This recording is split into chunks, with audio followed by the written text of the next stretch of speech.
Okay, good morning. We're going to get started. Welcome to the second presentation. Last week we did the 0 to 1 million in scale. And the 0 to 1 million was a fun conversation about the startup mentality. And we talked about everything from the CEO mindset and getting the first few customers all the way through building some of those early systems. We talked through some of the challenges that startup CEOs and founders face, which there are a lot of them. Today, the mindset I want everybody to be in is that you've achieved your first 1 to 2 million. You've already proven your product market fit. Not saying that that can't constantly evolve as it should. For the most part, your pricing strategy is down. You've got a good core team and hopefully you're making some money at this point. And you've entered into that stage where it's feeling like, thank goodness, we got over that first hurdle of growth. And so that's the mentality that we're starting with today. There's a bit of breathing room that happens when you hit that first revenue plateau because things just seem to be working. So typically what can happen is we have two different types of CEOs in this scenario. One is frustrated by the revenue plateau. They're like, why have we plateaued? We did this kind of growth and now we're stuck. Why are we stuck and how do we get past this? The other type of revenue plateau is where the CEO is actually super comfortable because they finally built a company that's profitable, they're making money, and now they're making a really tough decision on growth, which is, do I want a lifestyle business? Or do I really want to scale this thing? And so there are two different types of CEOs in this scenario. And so connecting with that inner person that's speaking to you right now on where you are, if it's the frustration of like, oh my gosh, just tell me what I need to know because we're stuck, we can't figure it out, versus I don't know if growth or scale is for me. And that's legitimate. In fact, just being transparent with you in my own story, that's where we were a few months ago. It's really just contemplating, like, do we really want to take this thing to the next level? Or are we going to enjoy what we have built, where we are, the great results we get, and the fact that we're all making really good money? And so it is a real concern that executives will have. So let me start hopping in here. I'm going to close this door a little bit because I am hearing some noise. So hang tight.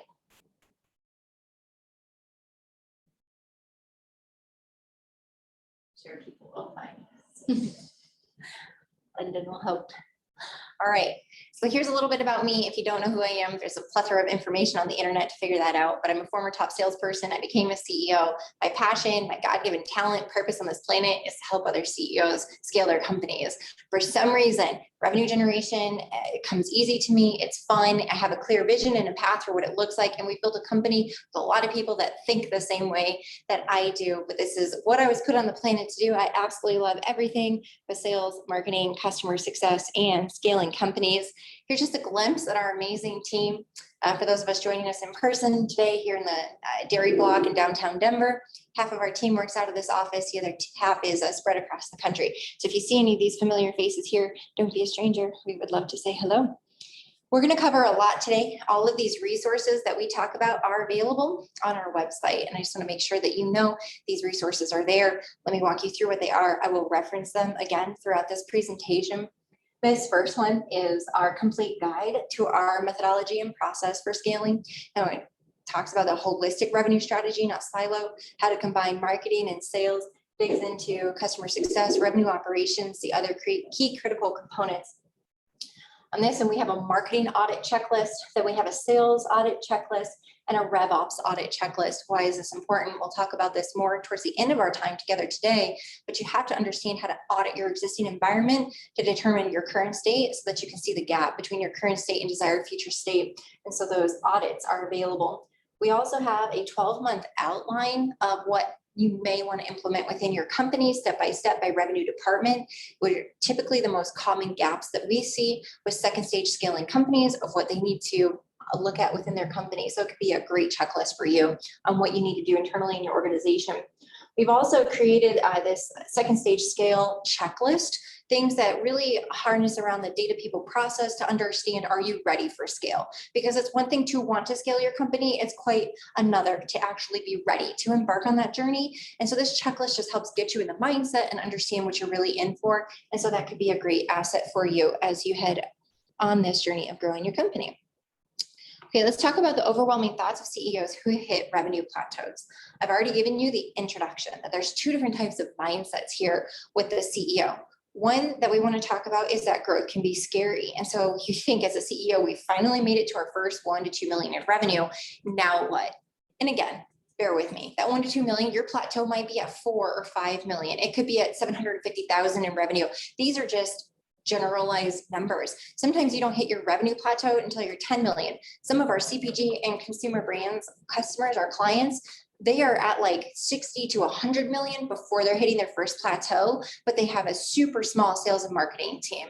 They've grown organically through word of mouth, or you could be a company that has a very high average revenue per sale. So a large contract value, which is going to cause that revenue to be out of proportion from this conversation today and be higher. So put yourself more in a mentality state, not necessarily the actual dollar amount, but just bear with me as I speak in general terms. So you reach that first point. In here, I have 1 to 2 million in revenue. So now what? And the growth can be scary because what worked to get you there doesn't seem to work anymore. And that is something that a realization a CEO will have a hard time with. When you look at, I can't make the tough decisions needed, the people and processes that got me to this point may not be the people and processes to take me further. A book that I'm reading right now is The Hard Thing About Hard Things by Ben Horowitz. And it so clearly describes that when a company is ready to scale, hitting the realization that the people that got you through your first stage of growth, they may be absolute specialists in startup scale, meaning they're scrappy, the grit, the hustle. They work well in a world of chaos, lack of definitions. They're amazing infrastructure builders, but they're not the people once the environment is established. They're not the people to go into a more established company and take it through that second stage of growth. Startup scale has a lot of risk and it's a lot of fun if you like that type of chaos.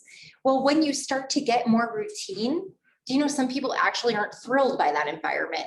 Then they go creating that drama and chaos in their lives because things start to become more routine, more copy paste, and more set for scale. Even though it could be very fast paced and a significant amount of work, it's actually not the thrill because they're not ideating, they're not iterating, they're not super agile. They don't get to play part visionary, part builder of infrastructure. Now we have it. And so they could become bored in that environment. They're not the best asset. Additionally, in that second stage of scale, you could have a team member that has actually outgrown the company. They don't even know what it's like to lead a sales team of 5 or 6 people. They may have been your first sales hire that took a VP of sales title, that was responsible for selling and building the infrastructure for a sales department. But now, come on in. Hi, good morning. Go ahead and make yourself comfortable. Plenty of room around the table. So let's say you hire that VP of sales and an early stage in startup scale, which we discussed last week. That first sales leader hire could be the person who has to also carry a bag, but be the vision and strategy and build the infrastructure. Well, was that person good at it? Great. But now if they have a 5 or 6 person team, or what if in the next 24 months, the vision is to have a 10-person sales team, 11 or 12 people with BDRs, SDRs, and inside sales reps and outside sales and account executives and channel programs? Is this person really capable and understanding how to build those? And are they as good of a manager of the salespeople as they were of a producer and a visionary for building the playbook and infrastructure? Oftentimes we find that they're not the same people. And so what becomes very difficult when you enter into a second stage of scale, and one of the biggest challenges that we help our CEOs overcome, is acknowledging that the people specifically that got them to that point may not be the people that need to take them to the next level. So we'll talk about what you do in that scenario and how you can either develop the talent that you have, or you have to look at potentially moving them to a different role or potentially helping them find another opportunity or a way out of the organization while loving them in that. So this book I'm reading, The Hard Thing About Hard Things by Ben Horowitz, is that he talks about the way to do that, and it's through communication. If you are a scaling company, you reserve the right as a CEO and a founder to be a scaling company. You're not a nonprofit, you're not a charity, you're not out to employ everybody and give everybody a job, whether they perform or not, or they're the right role. You can love people even when they don't work for you anymore. But if you put your people first to the detriment of the business because you don't have the right people in the right roles, you can't have your cake and eat it too. So you can't employ and keep non-performing team members that aren't in the right roles and are the right fit so that you can feel good about yourself because you're retaining their employment and you're providing for their family. But then you can't then also expect to have the scale that you're seeking. if they are not the right talent. Additionally, if you're not willing to do the work to understand the gap with your people, to know what the talent development or the coaching, the training, the mentorship, the outside education or counsel that you need to pay for your people to grow and get the skills and talents that they need in order to get to the next level, if you're not willing to invest on that, but yet you're somehow expecting them to do that, like that's on you. The CEO then has to take ownership that you are most likely going to struggle as you grow and scale. So there are components in that second stage growth that you have to take very seriously in that, and it's not easy. So the third part is, how will I afford the growth? Okay, let's talk about our two versions of CEOs that we already referenced. The first one is the one who's set out from day one to be on hockey stick growth, and you've hit a plateau. And they're like, what? What has happened? And they're fiercely fighting and investing and trying to push through that plateau and grow and grow and grow and grow, and things aren't working. The second kind of CEO gets through that initial startup scale and they get comfortable. And they're like, this is awesome. I finally made it. I have a really profitable company. I'm making more money than I've ever had. I've got a great team. We're doing really good work, and I could just make this a lifestyle business and pause here. And they may actually do that for a few years, and then one day become bored and be like, do I sell this company and start a new one? Or maybe I acquire a company, or maybe I just enter into a new stage of growth. So two different CEO mentalities. When you're talking about how will I afford the growth, here's two different ways of looking at that. Scenario one, how will I afford the growth? Well, that CEO typically that we meet with says this: I've already invested, I've already spent, I've already thrown away, I've already hired 2 salespeople that didn't work out, I already upgraded our CRM and it was a massive rollout, I've already invested in our tech stack, we've automated nearly everything, I already started working with a company that has outsourced lead gen and it cost me $20,000 or $30,000 a month, I already fill in the blank. Went through a rebrand. I already spent $70,000 for a new website. Please don't ever do that. I already just spent 50 grand to rebrand my company. They make these investments in a silo approach, and they're trying to attack the problem like this in all different areas. But then nothing sticks because they didn't do it holistically. If you are going to enter into the second stage of scale, you have to stop. You have to audit. You have to identify where the gaps are with your entire revenue strategy, marketing, sales, customer success, revenue operations. If you continue to try to band-aid and to fix tiny little pieces, you'll throw tens of thousands of dollars over and over and over again. And so that can be very frustrating. So then they're looking at, okay, if I'm going to do this the right way, how do I seriously afford this growth? Well, they can take on an investor, they can take on capital, they can take on debt, they can take on a note, they can take on a lot of things in order to finance that growth. But I'll get to the slide in a second. I want to take away my own thunder, but there's the thought of they'd rather spend the wrong $100,000 5 times over 2 or 3 years rather than spend the right $500,000 the first time. And so then you have the other CEO who's like, wait a second, I'm finally making really good money. We're profitable. If I'm going to grow, I'm going to have to dip into my cash in order to make that investment. And there's hesitation to do it because what if it doesn't work out? And there's a risk factor to say that salespeople specifically are the most unpredictable talent within an organization because their success is so deeply tied to black and white. They succeeded or they failed. It's really not anything in the middle, and they're very expensive. Whereas you have maybe somebody that you invested in the product team, or you have a new internal hire that's doing client service and delivery, or you have a marketing person, or you have someone in operations or finance. Those roles are harder to measure the life or death success rate. With salespeople, it's so clear, cut and dry. They either sold something or they didn't. And so anywho, you have this mentality of this CEO who's really hesitant because they're happy, they're comfortable, but they have this itch to grow. They just don't know how are they going to pay for it because it actually doesn't feel good to potentially dip into a third or half of their current profit and cash flow, which is their earnings and their money, to finance growth that may or may not succeed. So let's go to the next slide to talk about these common fears of scaling. So we all have them. That first is scared or unable to make the investment on your own, which is something that we just spoke about. This is probably the biggest thing we talk about is who's paying for this growth. It happens every time we engage with a new client and it's so common. It's happening right now with inside our own company as we are growing. I'm like, who's paying for this?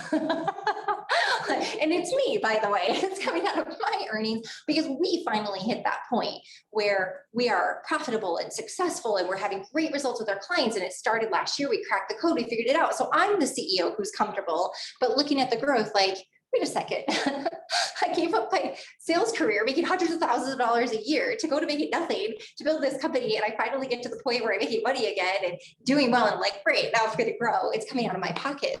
So I'm sharing that with you just to be transparent and vulnerable and be real. Like these conversations happen.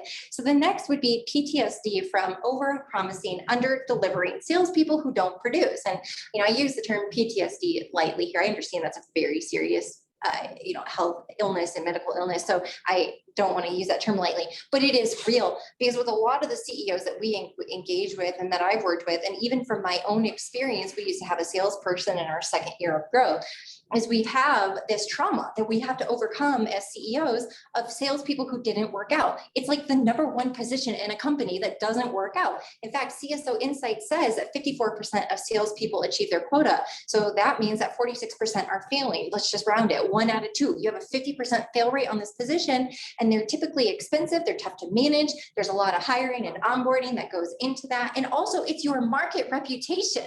Your salesperson is representing you in the marketplace. So if they're not doing a good job, it's not even just what they cost the money, but it's the company, but it's missed market opportunity. And a lot of CEOs that go into second stage scale, many of them are still heavily involved in the sales process. In fact, many are still fielding inbound leads and referrals, and they're taking the easy ones. Then they want to hire a salesperson to do the hard work, which is like outbound prospecting and cold stuff, but they'll still manage the inbound leads and the referrals, all, the really nice, easy stuff. And then they wonder why their salesperson's not succeeding.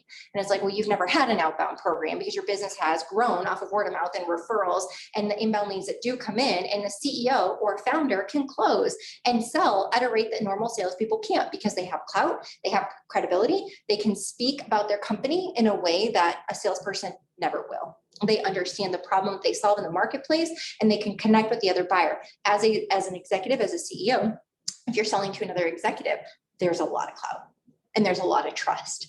But when it's the salespeople have a perceived self-interest and agenda, and they're slimy and they're aggressive and they're sleazy and they're everything else that you know about salespeople, and they have commission breath.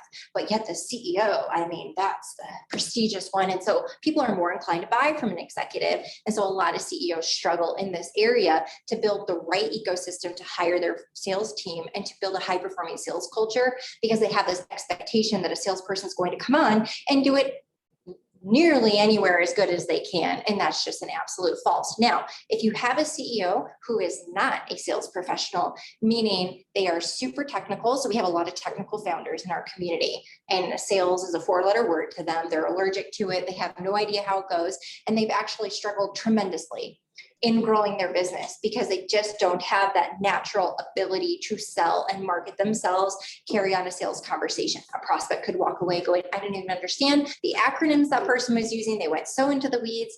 And so there is that CEO and founder who's typically, not the majority, but there are those CEOs and founders that do struggle in a sales conversation. However, at the end of the day, they still have credibility. So even if they are terrible salespeople, they can still sell. Okay. The last part is I have no idea where to start. I had the opportunity to do a Vistage presentation yesterday. If you're familiar with Vistage, it's a CEO group. And I had 7 CEOs in California that I got to give a very similar presentation to. And one of the CEOs so candidly shared with me after the presentation, she said this was the biggest bullet point, is I just had no idea where to start. I've been facing growth in the face for a year, but I don't even know, what's the one first thing that I do? She had just zero visibility or idea in that plan or path to the very first step to embark on this journey. So, this is legitimate and real. Sometimes executives, when they go into the second stage of scale, they just have no idea where to start. There's a lot to take on and tackle, and it's dangerous if you go silo. Oh, we'll just work with an agency for marketing. Oh, we'll hire a new VP of sales. We'll just upgrade our CRM. When you tackle it the wrong way, it just becomes expensive and you're not addressing it all at once. So this is the slide here that I stole my own thunder on. Spending the wrong $100,000 5 times feels safer than the right $500,000 the first time. It's for all of us. But if you had a way to view that 500,000 and just say, this looks like a proven pathway and this is the right way to go, and it has been verified, validated, then the recommendation is if you can do a holistic revenue strategy all at once, you will then set yourself for that immediate scale versus tackling this the wrong way in a more expensive fashion, slowly over time with a lot of bleeding and frustration. So what is a holistic revenue scaling strategy?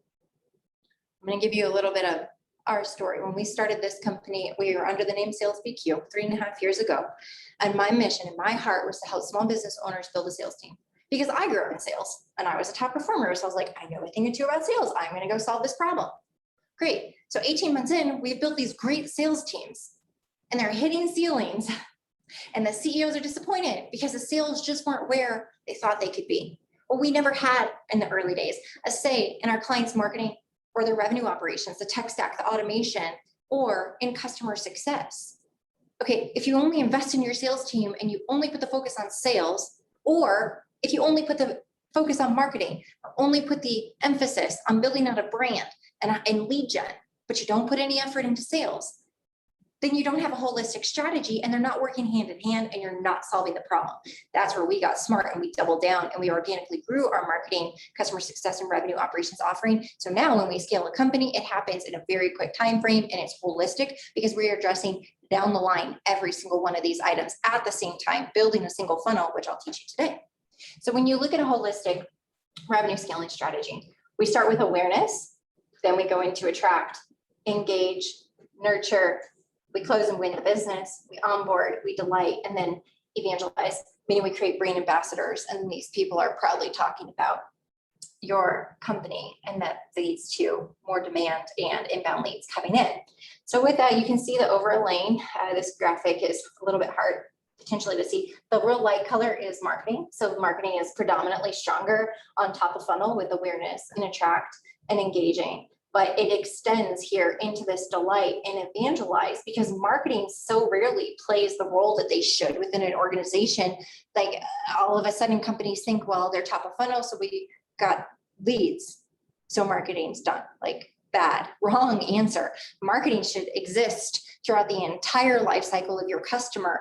Marketing can create enablement for a new client onboarding experience. There can be education and upsell and cross-sell opportunities. There are ways that the existing clients can stay connected with the brand and experience from an emotional connection standpoint what that company has to offer. They can create incentive programs for referrals, turn them into a brand ambassador. Marketing can create a community, create social listening, and can engage your current clients so that they don't leave because they actually have a relationship with your business. Because FYI, if you don't have a relationship with your customer after they're sold, your competitor is building a relationship with them and you will have churn and you will lose that business.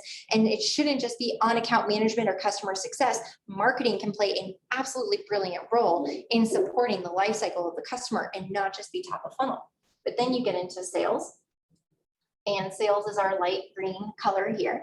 And so sales is doing a little bit of work in the awareness stage. What we believe in is that if you build your inbound marketing methodology correctly, your inbound marketing engine, you can find and attract to your brand qualified buyers who have intent. And if you can load up your sales team with a calendar full of meetings of people that actually are interested in potentially working with your company, you just save yourself hundreds of thousands of dollars of paying people a base salary to do cold prospecting, which usually isn't done well if it's even done, because it's usually not what salespeople like to do.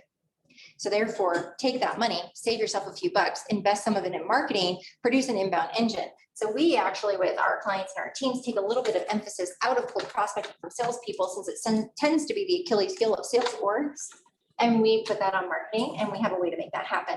But sales is still involved in awareness and attracting, and they deeply become involved on the engage and then the nurture and the close. So we keep sales involved through onboarding. And then we shift that sales mentality from winning new business into account management and ways to retain a customer, upsell, revenue expansion, renewals, referrals, et cetera. And so that should be an awareness point for you that there needs to be an element. There's a company here in town called Capta, and they are the owners of thought leadership in the world of key account management.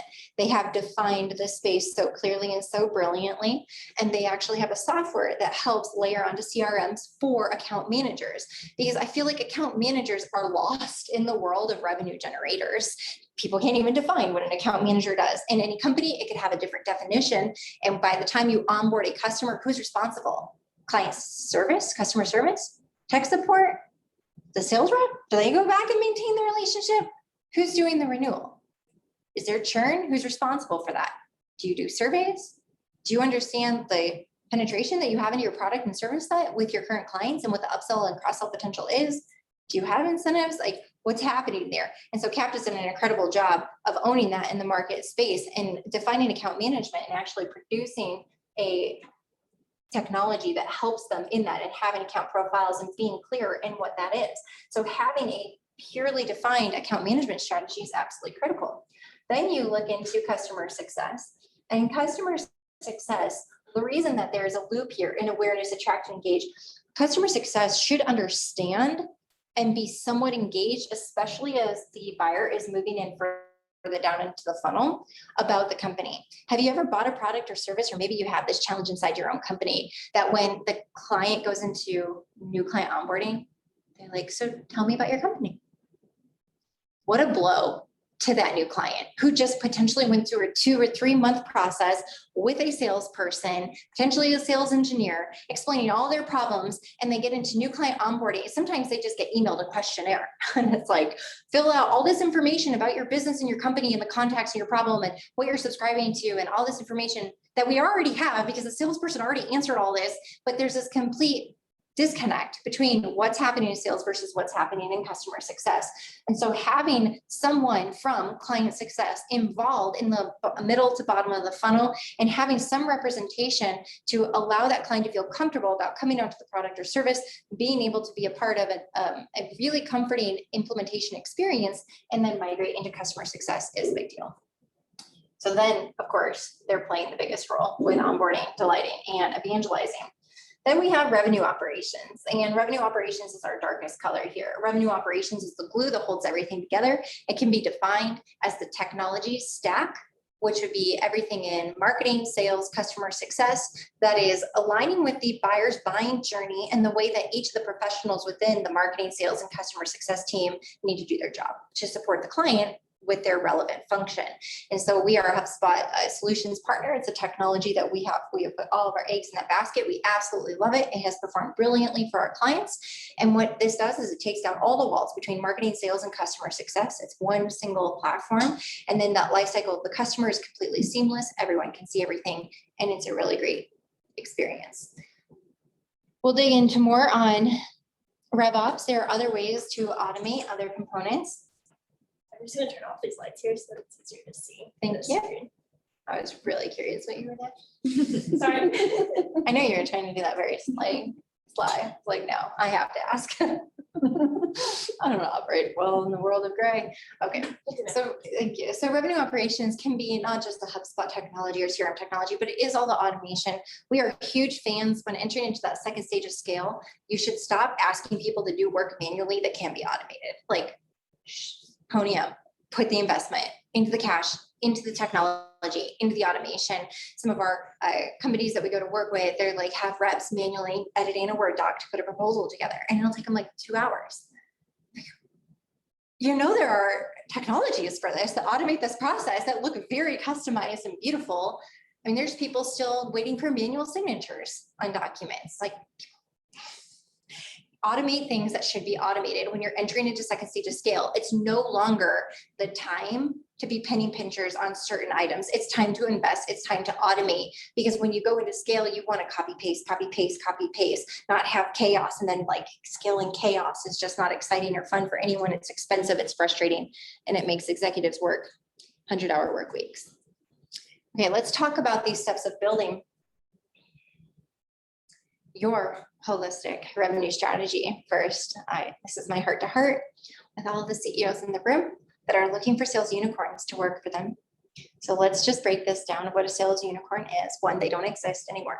I'm probably like the last of the generation that I'm the top end of millennial. the last of the generation of salespeople that actually ever had to sell in a manual way.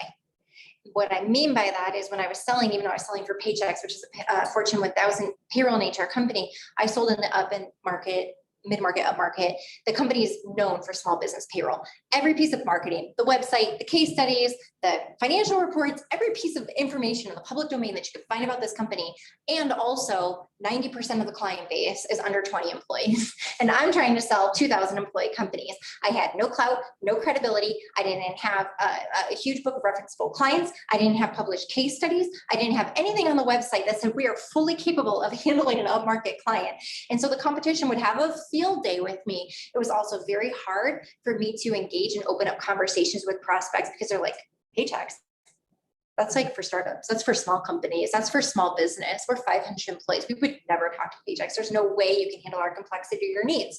So I had a lot to overcome, even to just get an appointment for someone who thought I was worth their time. So with that, as a sales unicorn, I had to do my own marketing. So it was really ugly, but I would copy paste visuals and make my own Word docs and PowerPoints. And I would probably look back at that and be like, oh my gosh, how did anyone ever buy from me? But I had to have sales enablement tools that told a different story because corporate was not helping me in that department. So I had to make my own marketing. From the letters, I did my own direct mail. And I like screenshot it and like edited and took out pieces of the technology and put these little, anyway.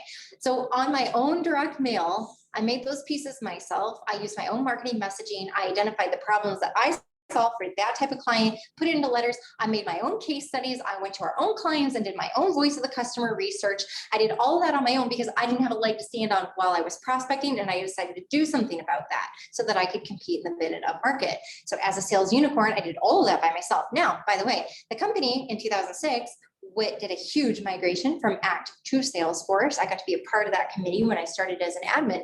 Because of that, I learned CRM.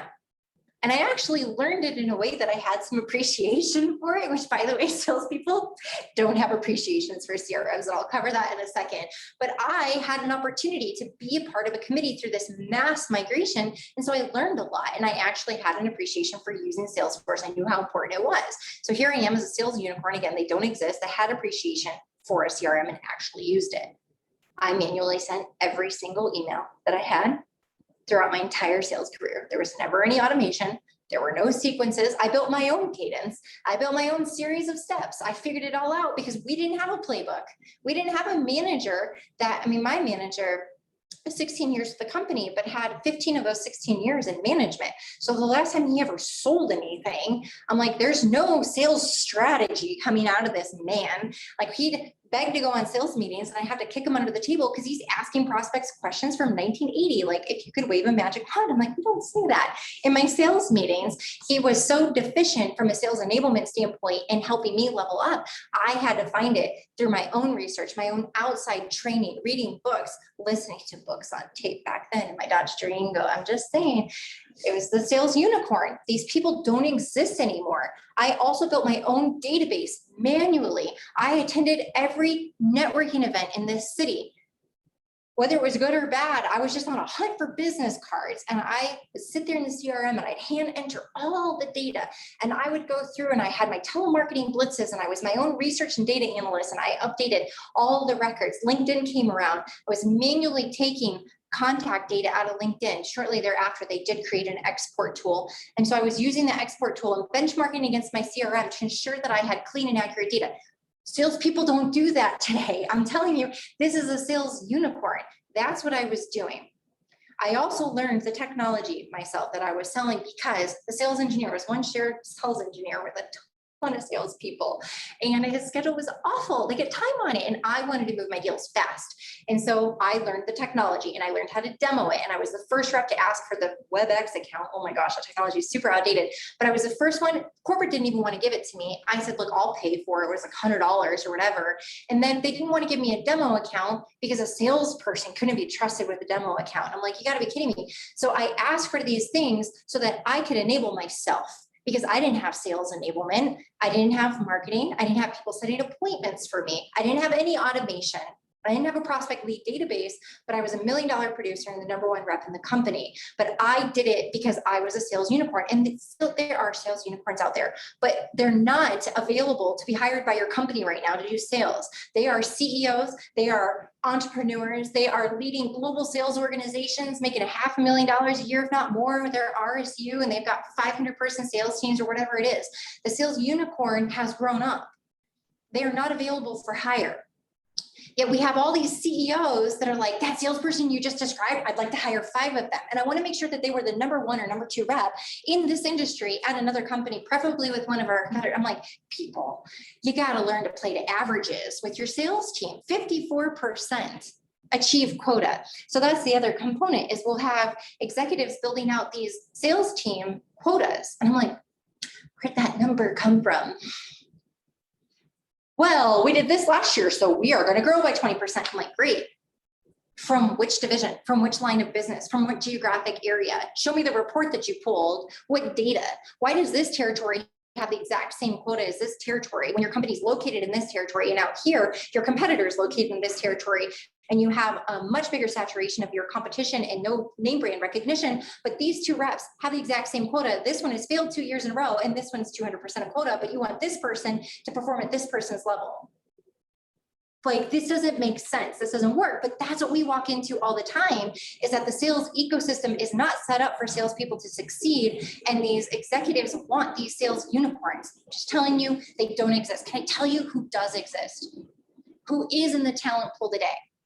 Brilliantly talented salespeople that grew up with a phone in their face, that don't know how to have tough conversations, that love hiding behind text and email, that do not know how a telephone works, that can't hold a conversation and articulate and speak correctly. They have grammar issues and they don't know how to use punctuation. They have BDRs and SDRs setting meetings for them. Everything in their ecosystem is automated. They don't even know how to send a regular email. They don't have to draft a proposal. It's done in their technology. But I'm saying that in a way to be humorous, but I'm being honest. But there are still brilliant salespeople out there. It's just that this profession has been enabled. It is a whole world of sales enablement that has happened while you've been growing your companies, and you may not be in the major workforce right now, where you're seeing what's happening in these larger organizations where they're making significant investments to enable their salespeople to sell. They probably also have an in-house trainer and coach. Like, do you have any of that in your company? And if the answer is no, don't go hire someone who has it, who has phenomenal success and track record. They're going to come work for you and they're going to fall flat because they can't give what they don't have. And you only have things through growing up in it and experience and doing and accumulating that. But if they haven't had an opportunity to grow up in that and accumulate that, how can you expect them to give it in your environment? They can't give what they don't have. So then you take talented salespeople that have been enabled, and so they're allowed to get hyper-focused in the area of their profession that can't be automated, which is usually in being brilliant in the sales conversation and having high IQ and EQ and BQ being the work ethic and being engaged and having the passion, conviction, enthusiasm and being articulate and being able to guide prospects. So there's ways that salespeople can be brilliant, but they just don't do all that manual work anymore. And so I tell you that out of just like 2x4, hopefully with love, so that you can understand that this is the area that most companies fail.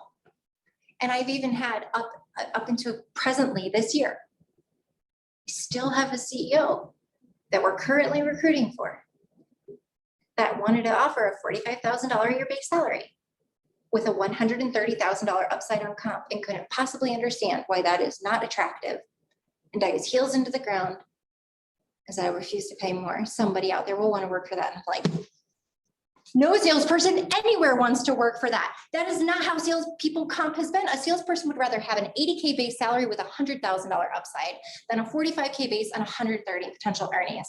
People want security. Look at what happened last year.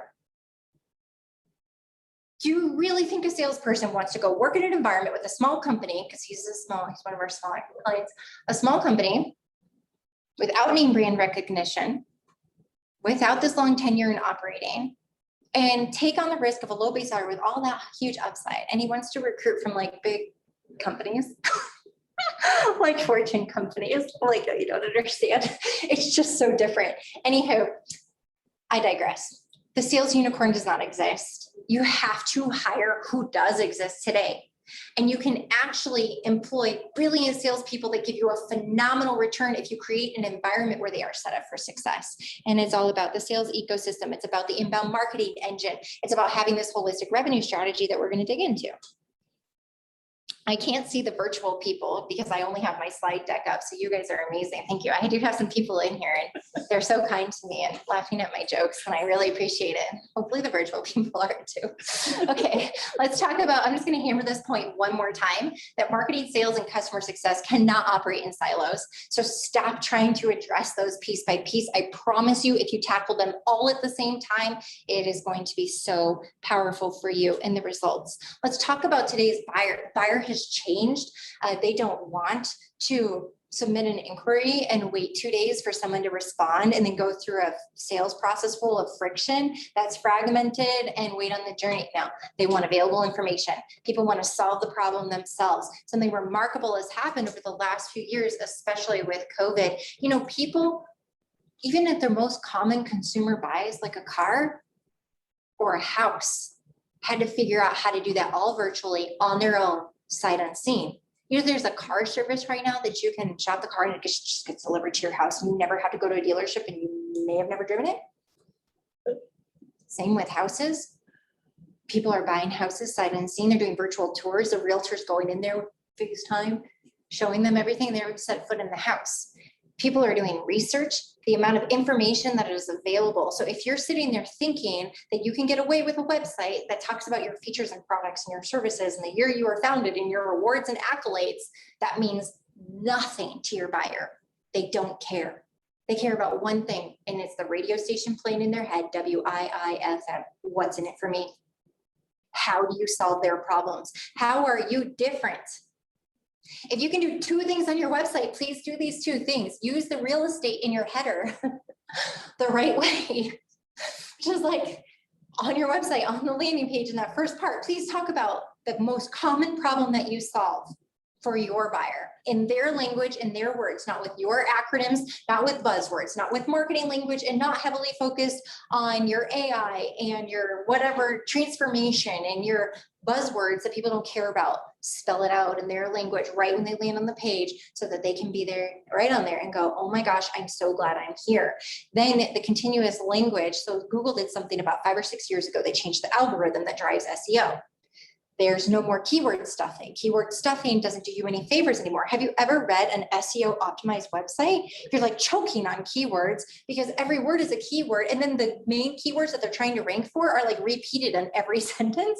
It's like, oh my gosh, this is not even a paragraph. This is a keyword cereal that I'm trying to eat right now. And so Google recognized that that's how people were jumping up on the algorithm, was simply by maximizing the volume of keywords and the placement being in certain headers and whatnot. Okay, now they're looking for these long tail key phrases more so of how you solve a problem. So what they're looking for is an answer. It's a question answer set. So most people in Google are typing a question or they're typing a fragment of a question, so a long tail key phrase, because they're looking to answer a question or solve a problem or learn how to do something, or find options for how they can solve a problem or do something. They're looking for research. You know, a lot of people, it's just crazy in this generation because we have information at our fingertips with blogs, podcasts. Anyway, as a consumer, we can digest information any way we want. The way a consumer buys has dramatically evolved. If you look at the Amazon effect, we have everything at our fingertips and we have it immediate. If in the B2B sales specifically, B2B is a little bit behind on marketing. You may have heard of that. The B2B component, and I want people to understand, is the building does not buy from you. The human beings inside the building buy from you. The business itself, the LLC, is not buying. The people are buying. And yet we haven't humanized B2B marketing in language. It's all feature, products, bullet points. Like, I should be able to read a front page of the website and know how you solve my problems and why I should choose you. You need to speak to me from a psychological standpoint that makes me say, I don't even want to click on another website. These people get me. They understand my day in the life. Now I'm growing an emotional connection to your brand. It's like, why would I go anywhere else? These people nailed it. I want this. And so that's the theory behind it of how you can accomplish that. People want to be spoken to, they want to be educated, and that's through blogs, podcasts, webinars, videos, social media, and chat. People want to have a conversation with you quickly, not wait. So do you have a chatbot on your website? Do you have someone actively managing your social media? We have received so many leads through social media, and I have people that are not social media believers, but you know what they're doing? They're amplifying a blog post that someone wrote last month. And they're not optimizing it. They're sharing a link, which LinkedIn doesn't promote that with their algorithm. They don't want to link to outside sources. They want content organic within their site. People will comment on social media and nobody from the brand or the company ever responds or engages. Not at our company. We engage, we communicate. We have a brilliant social media aspect. Our team is trained, all of us throughout the entire organization, to comment, to engage, to be social listeners. We do in our news, when our team scrolls through news feeds, because that's habit, people do that. When we find things that are relevant or of conversation or somebody we should engage with, or we see a market trigger event or something going on with a company, we drop it in our Slack, and somebody on our team takes the next step in engaging someone and having that conversation. We've won business that way. We've recruited team members that way. We have helped get speaking engagements. We've helped get podcast interviews. We've helped grow our brand presence by connections through social listening. Like, your entire company, your entire team should be engaged on that platform and attracting people to your brand, because your people are your brand. Not just your sales team, not just your marketers, but our company, we've cracked the code on it and we've set the stage and the tone. There's a ton of interaction and comments on our posts and the virality with them because of the engagement component that a lot of people don't do. When you look at podcasts and webinars and broadcast methodologies, people want to digest content. I want to say this in a way that makes sense. There were 45 people that attended last week. We have about 30 or so people. I don't know the exact number between in person and virtual today. This is a presentation. This is a webinar. I'm giving you everything that I can give you in this short amount of time that should help you on your journey. But it is also a representation of our brand. And in my heart, I believe if there was somebody in this audience that was destined to hear this message, and I can be of value to them and make an introduction to someone on our team that can help scale that business, then we were meant to be connected together today. And the same thing should go for you. Are you sharing the good news? Are you evangelizing your brand, your knowledge, your thought leadership, your expertise in a way that you're giving back to the community so that the right buyer at the right time with the right need matches your ICP and has the intent, is in that audience and can engage with you? Or do you not have a strategy for that? It is one marketing tactic that you should be evangelizing that brand and bringing people into your community, whether it's a relationship that'll turn into revenue today, down the road, or could make a referral happen. Video. I don't think we need to talk about too much about video. Everybody knows video is king, but what is the best way is to put the subtitles and burn it on, because a lot of people who engage with video are doing it while they're in a meeting and like scrolling through their newsfeed in their chair, or they're on their phone in the bathroom and they can't let like the audio play because then the person in the stall next to them is going to know they're on their phone. Like, let's just be honest here. Or you're sitting with your spouse at night and you're like, promise to quit your phone addiction, but we're watching TV and you're not really engaged. You're like, oh, I'm just going to look through my phone anyway. They won't know they're watching the TV and we're spending quality time together. You can't have audio play in that moment. But what you can do is you can read the words. So if you are not layering on the words on your video, you are totally missing out. What are the technologies that? It's called Capwing. Capwing is one that we use. There's also a full service company actually based in Denver called VZP Digital. Victor Perez is the CEO. John Brain is their business development person. So they do more professional live transcriptions. So if you want closed captioning and live transcription, so if you have a webinar event, you can even have people, if you're more of a global representation or you serve a community that speaks a different language, they actually translate as well, live translation. And so if you have something that needs to go more global or whatnot, they're an amazing organization. And so that's VZP Digital, and they can take it to the next level. They can also take your webinar, your live event that you've just done, or your videos or whatnot, and they can burn the words onto that, also give you your translation and then all of your closed captioning, the quick turnaround. They're very good. So that's a higher end service if video is a huge component of what you do. We use Kaplan great technology to just burn the words on there. It's through like probably just AI or like just listening, and then You have to like type the AI tries to do it and then you need to fix it because AI doesn't always get your words right. So, but yeah, it pretty much does it for you. Perfect. So you have a little bit of a layer on that. So you need to make sure that you're putting words on your video, especially if it's going in any sort of news feed or also there's just, and something BZP Digital is very passionate about. We have a deaf and hard of hearing community that goes very unnoticed and unengaged. And it is a problem through universities and education and live streaming events and webinars. Everybody went in person, or excuse me, went virtual with all these events, and that entire community can't engage in that unless they're going to have a translator there, for them. If it's a language barrier, if they're going to have an interpreter into the sign language, it's really difficult. And so are you forward thinking as you're taking a lot of your stuff virtual and how you can serve that community? And it's real. So just things to keep top of mind in how you are leveraging a video strategy. All right, moving on. Your blog strategy should not be writing about things that you care about. You should be writing about things that your buyers care about. And what your buyers care about are how to solve their problems and make their lives better. Your blog should be based on the keywords that they're searching for. So that's the SEO evolution. The SEO evolution would be to build pillar pages, which is where you have a topic. So let me give you a topic that's on our website would be fractional CRO, which is kind of technically how we perform, even though it's not a single person, it's a team.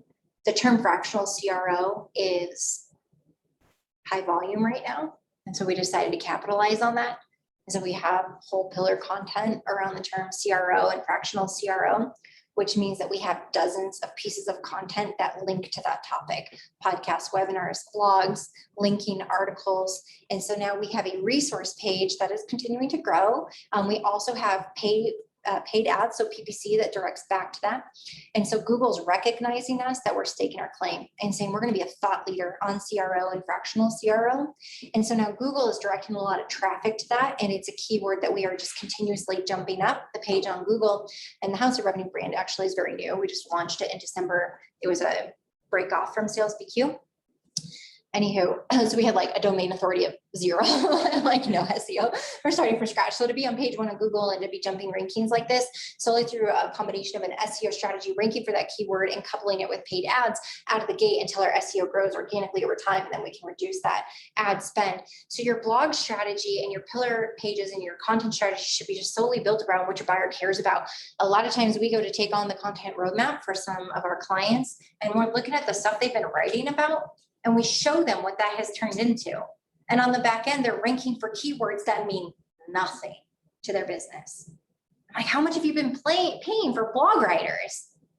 And I'm like, you're attracting the wrong traffic. So a company actually that did not end up working with us out in Southern California, they work in the world of subcontractors. They have a technology, and the technology has to do in the world of construction and contractors, subcontractors. And a lot of their blogs and their writing was actually going like for the work that a subcontractor would do, or a specialty like framing as an example. So they're ranking for keywords on like framing, but they sell a technology for contractors to automate the process of working with subs. Like, so they're attracting people that want to frame their house, like a frame an addition. And so that's what I'm talking about right now. Like, if you're not concentrating on the words that are part of your blog strategy and content and what's on your website, it should just all be written to serve your buyer and solve their pain and their challenges of what they are facing in that moment in time. So your blog strategy can help or it can hinder. So you have to be super focused on what you're putting out there. Okay, let's talk about salespeople, because we haven't talked about salespeople enough yet today. Like my favorite people next to CEOs. CEOs are my favorite. Right fit, right role. Not all salespeople are created equal. There are 3 very distinct types of sales. Top of funnel, hunters, people that enjoy prospecting. So that person could look like this within your organization, or maybe you worked with one in the past. You don't have one of these. Well, so-and-so is great at opening conversations. You should see their pipeline. It'd be really nice if they could close something.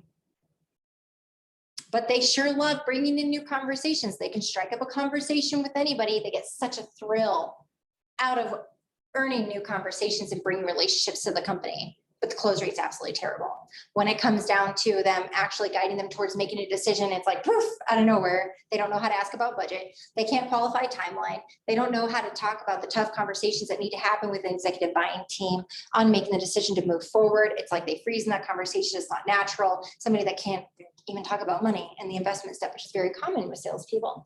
And so you have somebody who's great on the front end, not so great in the middle or the bottom of the funnel. So there's a hunter.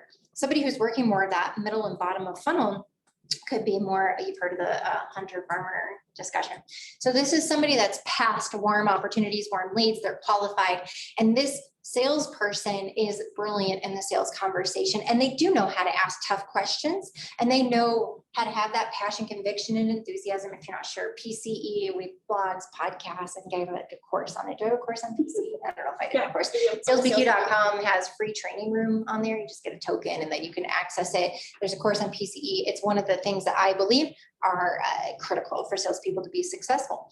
So they could have great PCE, which is brilliant with EQ, IQ, and that sales conversation we talked about, but don't ever ask them to prospect because they're terrible at it, or they don't want to do it, or they have major call reluctance, or they'll find 100 other things to do before they do that prospecting block and be like, no, couldn't do that telemarketing blitz today because I was working on progressing that deal that we have with Johnson and Co. It's a big deal. I got to spend some extra time preparing for the meeting. Like they'll find any excuse to not do the prospecting. But yet a lot of times that salesperson has been tasked with prospecting, and then the CEO wonders why they never prospect. So because it's not in their DNA.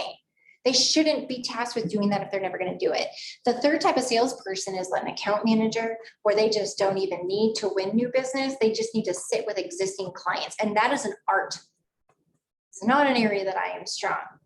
I like the thrill of getting the yes. I don't like prospecting. I love inbound leads. And then I love being brilliant in the sales conversation. And when I get that yes, still at 37 years old, as a CEO, that inner salesperson in me, I could do cartwheels and jump up and down and scream with excitement. It is such a rush of energy whenever I get a client to say yes. Sales for me is the greatest thrill of a lifetime. And it's a part of the business that I don't think I'll ever give up. And I love it. That type of salesperson should be in that role. You put me in account management, oh my God, I'm not a detail-oriented person. I'll miss key events and dates. Like even in our own company, and I just shouldn't say this, I've had to give renewals to someone else on my team because that contract's coming up. I should probably have a conversation. It's not even top of mind, but I have someone else on my team now that stepped up who's actually remarkable in that work and cares about that client conversation and can own that relationship and make it happen. There's also upsell and revenue expansion and cross-selling and nurturing and relationship management and keeping those competitors out of there. It's keeping that brand equity and making sure that the client is happy. It's getting case studies and testimonials. That account management position is critical. And there are people out there who absolutely love serving, and then they never have to do that prospecting, that fear of rejection, call reluctance. They never have to deal with it. And then they never have to have those tough conversations of winning new business and highly competitive, high stakes deals, which could just be too much stress and pressure. And they're not built for it, but they are amazing in relationship management. And they know how to have sales conversations with upsell and retaining customers. So there's 3 different types of salespeople. One of the biggest issues we see in a second stage scaling company is that we have the wrong salespeople in the wrong role, or the right salespeople in the wrong role. Maybe I should say it that way. And they could be brilliant in a different part of the organization. So right motivation style, salespeople can be extrinsic, intrinsic, or altruistic. And extrinsic means they care about the external reward, typically money. Intrinsic is that they care about recognition, winning, competing, being number one. Altruistic means they don't care about money or the recognition. They get the thrill of the lifetime out of serving. And so altruistic, as you can envision, just hands of service. They do great in account management positions because the customer end all be all is just number one to them up on that pedestal, and they will do anything to ensure that their clients are happy and retain and have what they need. Right systems and automations. We already talked about this. They hate your CRM and they don't want to do manual work. It's just a conversation with every sales team that we get to work with. And it's just, there's no adoption. So let me talk about your CRM really fast. And this goes back to the RevOps component of why RevOps is so important for your environment. I'm gonna tell you a story about a 7-year-old company who used to be on Excel spreadsheets when they first started out. And they had a few people responsible for business development, and they maintained their own database in their spreadsheet. Then the company finally adopted a CRM. They thought Salesforce was what they needed because that's what everyone has, right? So they go to Salesforce, they imported all of those spreadsheets. Now everybody kept different data, so they tracked different fields. So they had to hire a Salesforce consultant because they didn't have a standard version of the import. So they ended up creating a bunch of custom fields within Salesforce so that they could track all the data that was manually being kept. So now they have all these custom fields. Well, they used Salesforce for a couple of years, didn't have great user adoption. It got really expensive and they're like, do we even need this?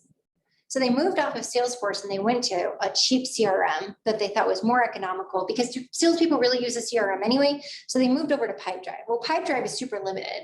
And so they went ahead and only took out the data. Well, they did a mass export. So they still have all this data living in CSV files, but they took what they only needed and moved that into Pipedrive. Now they've had 3 or 4 salespeople over the last 3 years. Everybody's kind of had their own way of using the CRM. And so the data is somewhat accurate. And, you know, we actually, back when trade shows were a thing, this company did a couple of trade shows. They got attendee lists, several thousand contacts. So they went ahead and uploaded those into the database too. So we have those contacts as well. Okay, now we're going to move this company to HubSpot. It is a mess. They can't even agree on the fields that they have. There's arbitrary fields that have been created that nobody even knows what they're for. The drop downs and pick lists, like for lead source, for example, the definition of a lead source has changed with every sales manager or salesperson that's been in there. The company initiatives have changed. And so they may have been tracking a lead source that doesn't even matter exist. But when you go to migrate to a new CRM, if you have historical data that's tied to a lead source from 3 years ago, and that lead source no longer exists in a new CRM, as you pull historical data, you won't be able to review that lead source anymore. Revenue operations is a real thing, and it is highly necessary for companies when you're entering into a second stage of scale. If you don't have your processes and your data and your technology clean, do not embark on the journey to scale. We go into these clients, these companies, and we notice that the tech stack and the CRM and the data is so dirty, and it is just a hot mess. And we can't do anything with it until the data is cleaned up, till we come up with all common definitions of every field that we are tracking. And that leads me into the next one, is right data, right visibility. Your salespeople are bothered by your mindless KPIs. Why are you tracking information for the sake of tracking information if it is not helping you make business decisions?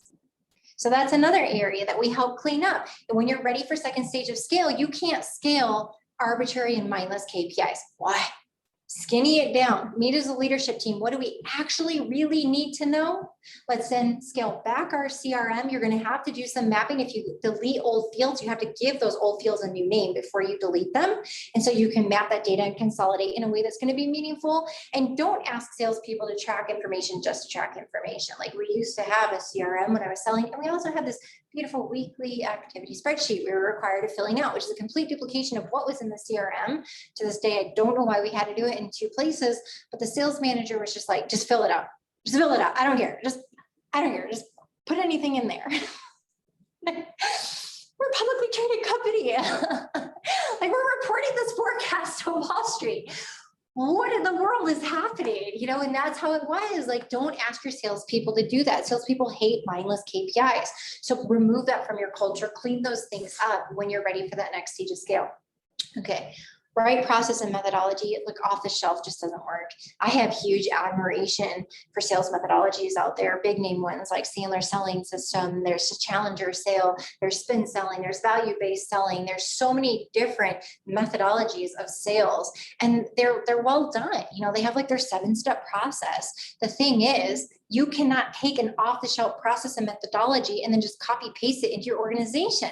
It doesn't work that way. And so many people wonder why. Well, we did Sandler for, you know, the last 3 or 4 years, but we weren't seeing this. So we adopted this methodology, but we were seeing this. So we adopted this. There are flavors of the month sales trainer or flavor of the year sales trainer. So a lot of large corporations, this has been going on for decades. It's the sales trainer of the year. I worked for a Fortune 1000 company. We had the sales trainer of the year come in every year with their presentation and their sales kickoff and their methodology and their whiteboard and their whatever. But then nobody in the organization ever did anything with it. But then management was like trying to coach back to it. And we're like, dude, we're not changing the way that we're selling. What is going on? And then the next year they bring in another methodology. Like, don't do that. Build a custom sales process and methodology that is built based on the way your buyer buys. And I could even challenge you to say that if you have different types of buyers or different ICPs, so an ICP is an ideal client profile, ideal customer profile. That's the company. So let's say it's 200 employees manufacturing in the Midwest, manufacturer of dry goods. That's an ICP. Within that, you have buyers. So you could have a finance buyer, an IT buyer, an ops buyer, an HR buyer, a marketing buyer. Those are your buyer personas, and they all have different problems and challenges, and those are what you speak to in that process.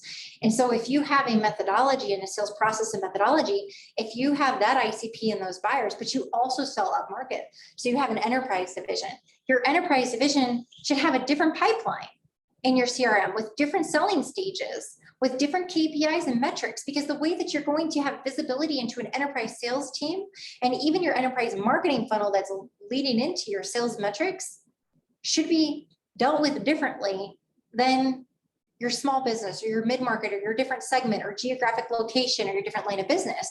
Like, yet we have these set standard processes and methodologies with people's revenue funnel, and it's like the same for the whole company. I'm like, what are you doing? You have to align with the way your buyer buys, and you have to do it aligns with the journey. So off the shelf doesn't work. So take the time to build a custom process and methodology that aligns. Now, can you pull from all those amazing sales methodologies out there? Yes, that's what we do. We custom build a sales playbook for every client and a process and dates and stages that align with the pipeline and a playbook that corresponds. And it's pulling from the best of the most brilliant that's out in public domain for the best winning sales strategies and methodologies. And you can do that too. The right coaching and the right training. So you need to move their needle forward. There's something about salespeople that I want to talk about here, because I feel like with the work that I've done specifically in the last 3.5 years, coupled with my 8-year career in sales, working alongside hundreds of salespeople. Salespeople aren't necessarily very appreciated within their organizations unless they're selling, unless they're winning. And the sales profession isn't really held in high regard. You guys know that. Salespeople are usually held to standards of winning in performance and cutthroat of losing their job that anyone else in the organization isn't held to those standards of win or lose and having it be that cutthroat to maintain their employment. I have noticed that with a lot of executive leaders, the way they talk about their sales team, they could love them one day and they hate them the next. And I don't appreciate that, because the salesperson didn't change. It was the activity or the performance, yet it's coming down on the human being themselves. And the way that they're being coached, managed, or the oversight of them is based on their performance, not based on them as a human being. And so my challenge to anybody in here who is currently overseeing a team or plans to build that sales team as part of the second stage of scale is you will not fail in the process by actually caring about the human being first and their whole self, and then looking at the profession that they've agreed to do for your company. As a part of that, there are ways, salespeople are special, just tell you right now, because I am one. We're a very special breed. We're not like everyone else in the organization. Most salespeople are very needy, they're loud, boisterous, they are selfish, they talk a lot, use their hands a lot. Like, don't put a salesperson next to, like an accountant in your office, because the accountant's gonna be like, they're so loud. They never stop talking. Like, you know what I'm saying? Salespeople we're different. And with that, we're like children, and we want pats on the back, and we want to be rewarded, because this is a hard job. And it takes a lot of pressure, and there's a lot of fear in losing. And a lot of us have everything on the line being in the sales profession. And when our executive leadership team or even peers or people within the company are not appreciating us as human beings, and we're just really seen as that salesperson, I think sometimes it's a disadvantage. Even when you're a top performing salesperson, then people just have resentment because you make a lot of money. And then you start playing that game, like sales and operations, you like hate each other, and marketing and operations, or marketing and sales, which I never really realized was such a point of frustration in organizations with being disgruntled and not having appreciation for each other. But there's just this thought that salespeople are overpaid, and then marketers will be like, well, they're making that money because we did this, or we and our brand, or our inbound, so it's tough. Being a salesperson is actually difficult. And so when we have coaching and mentoring and training and management and development of salespeople, my advice is to just get in with them at the core of who they are as humans and help move their needle forward, and actually love and care and appreciate for this person. It is remarkable what will happen when you figure out how to make that investment in that person. Right recognition, right reward, so don't cause turnover. So feeding off of this a little bit more and how special salespeople are. They want to know that they matter. And that can be if they're extrinsically motivated. That can be through reward, recognition, external reward, through monetary achievements, kickers in their comp structure, bonus, or increasing commission multipliers or whatnot. And so there are ways that the extrinsic salesperson can feel recognized and rewarded that's going to keep them around with your company. Now, 87% of top salespeople are intrinsically motivated, 13% are extrinsic, and 0% of top salespeople, not account managers, but salespeople, are altruistic as their leading motivator. Again, altruism couples better with account management or customer success. With the intrinsics, they need the pats on the back. They need to feel good. They need to be recognized. It's amazing with a salesperson. We're so easy to please. All you have to say is, you did so good on that call. And we'll be like, really? Thank you. What part did I do great? What did you love about it? Tell me more. Like, that's just how we are. You may not look like a cheerleader when you say it, but that's really how we feel on the inside it's a hard job. So when you compliment a salesperson, knowing that 87% are intrinsic, that's what feeds them. So what are you doing for celebrations, recognition, rewards? We had a client last year whose salespeople opened up and said, we don't think the CEO cares about us. And all they care about is the number. We've never felt appreciated, acknowledged, recognized. We don't celebrate anything around here.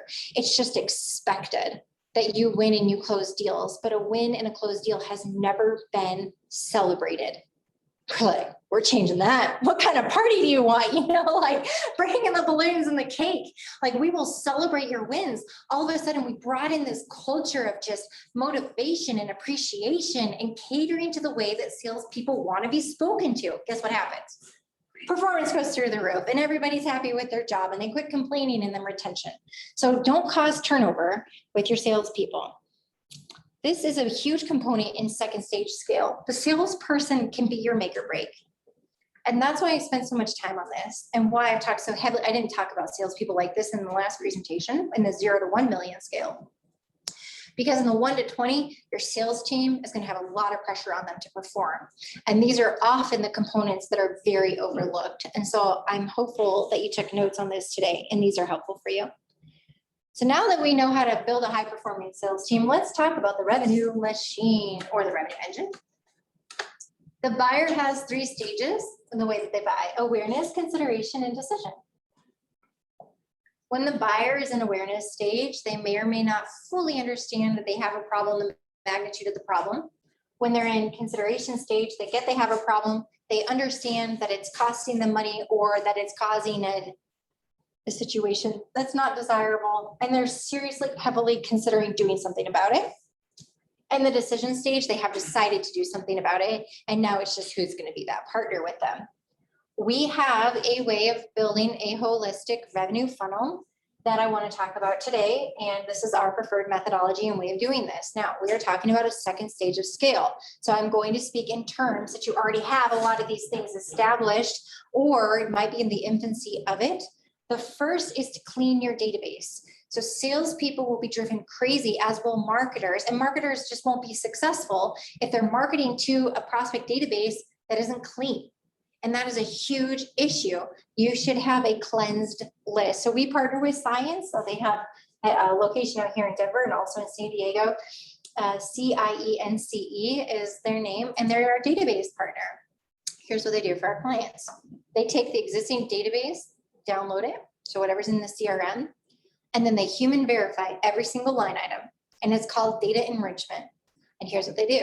They verify the person still works there, correct spelling of their first and last name, they get their email address, they get their direct dial, confirm the address, which is really big with COVID right now, because we have some people that are setting up PO boxes, or they are allowing mail at their home address because they're just not reporting to the office anymore, or they have figured out how to get people in the office are forwarding mail to certain people.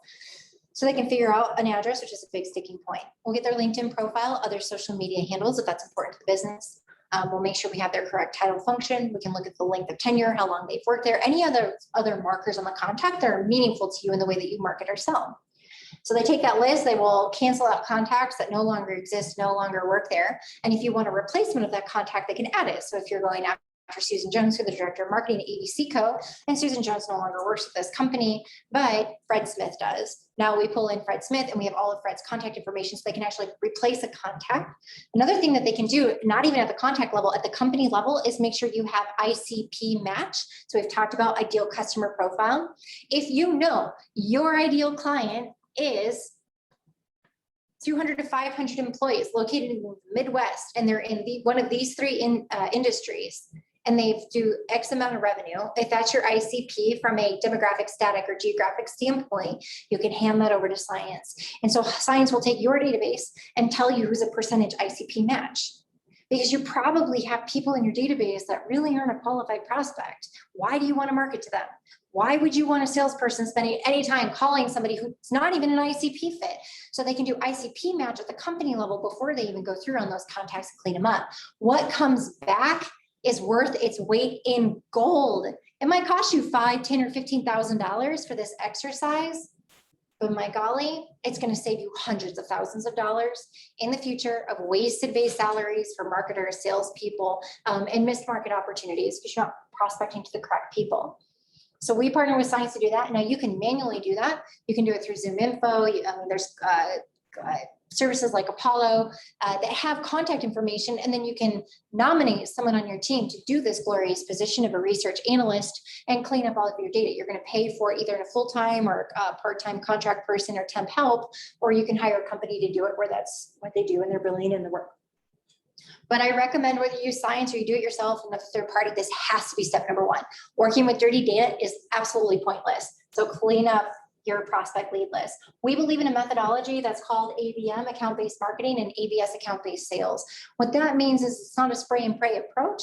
This is built with a predetermined list of people who are most likely qualified to potentially be a client of yours. And then what you do is you have methods to market and to sell to a predefined list that you've already confirmed. It has an ICP match and you have all the contact data for. So you do this through targeted marketing traffic and also through sales outbound. And I'm going to explain those too. Can we make a note under targeted marketing traffic to put next to that as sales outbound cadence?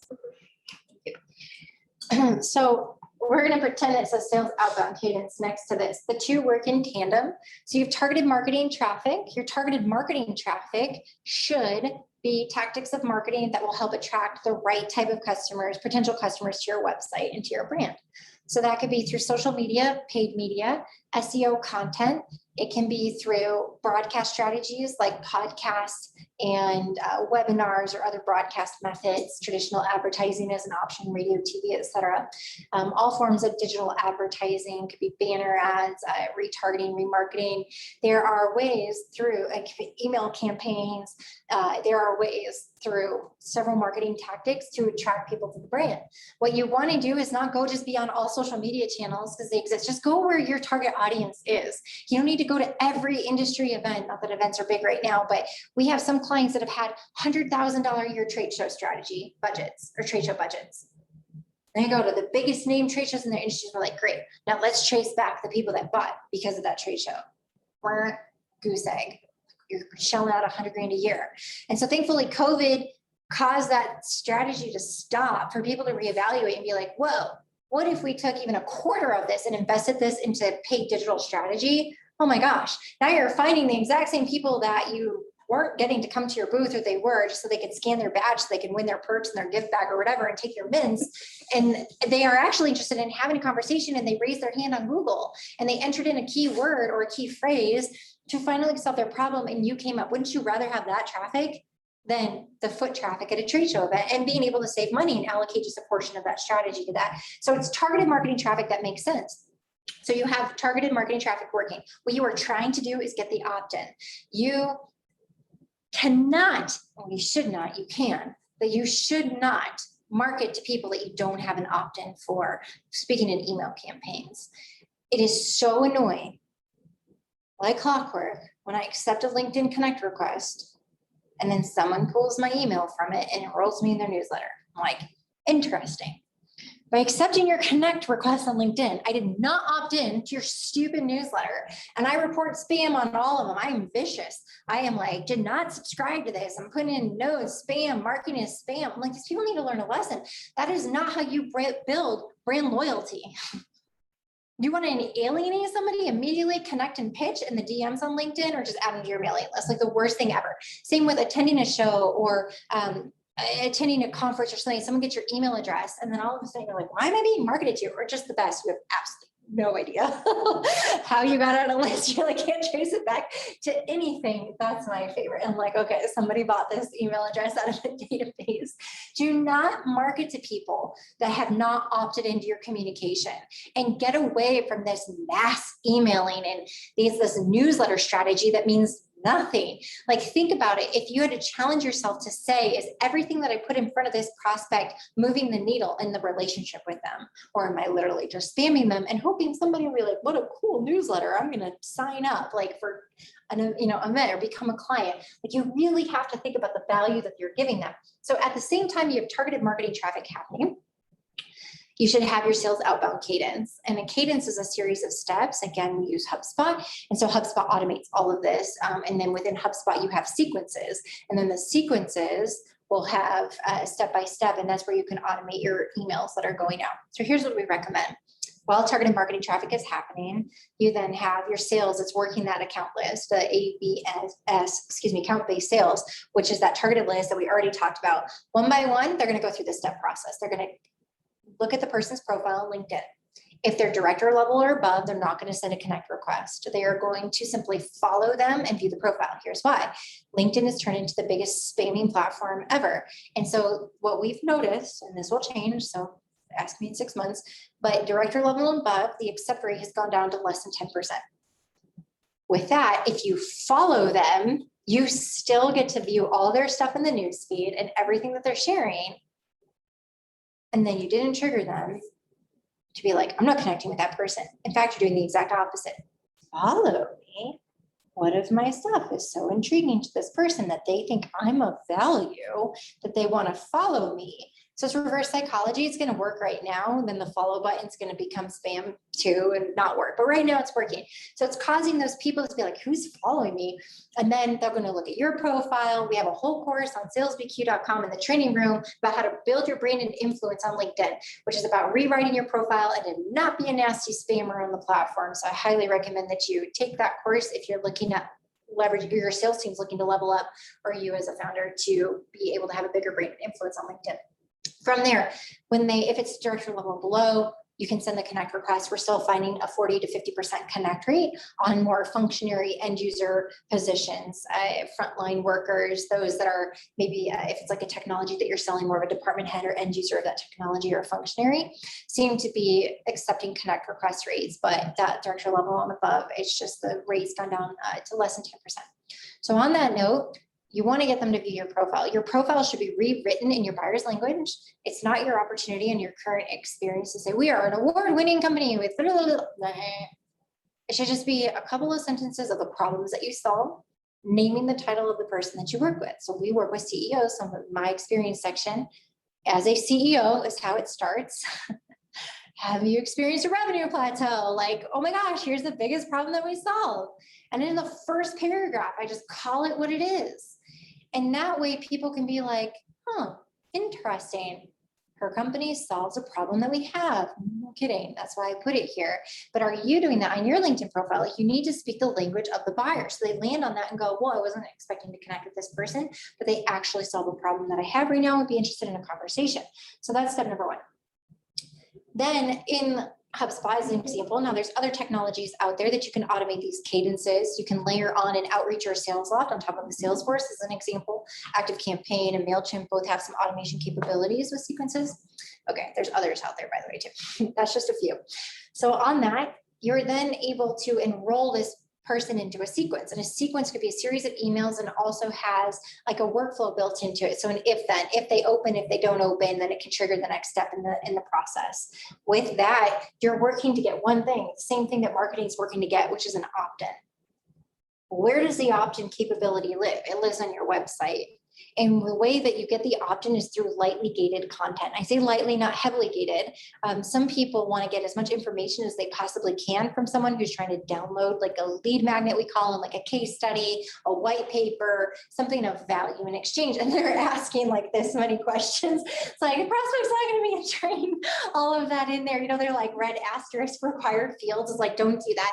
So the beauty of us being a HubSpot partner is we actually about 70% of the time we rebrand our clients because their brand is weak in performance of differentiator and creating the emotional connection. So we're big in branding strategy, but then we're also rebuilding websites onto HubSpot CMS. It's much easier to use than a WordPress. So most of our clients are on WordPress when we start, we rebuild it on CMS. Then with that, there's a connectivity in HubSpot CMS website to the database, supporting it with your marketing contacts. And so HubSpot, when that person who's already in your database, again, going to the account-based marketing methodology, you already have this clean list of contacts. It lives inside of your database. Therefore, when that person goes to your website, their contact information is already filled in. So we say lightly gate, we just ask for a first name and email address, and guess what happens? It's already pre-populated. So the person goes onto your website and they're like, ah, shoot, they already have the contact info, which is the world we live in today with cookies, and we all know it. So they're like, download, but you have verbiage underneath that download button. This is by clicking the download button. You are authorizing us to send you information. So there's your opt-in. So how do you lead people to opt-in? Well, you create a lot of lead magnets that are lightly gated. So we already talked about ICP and buyer persona, so bear with me here. You have, let's say, 4 ICPs, 4 different types of companies, really separated out by industry, vertical, market segmentation, or geographic area. Then you have buyers within those. So an HR buyer of a 200 employee company is vastly different than an HR buyer of a 2,000 employee company, FYI.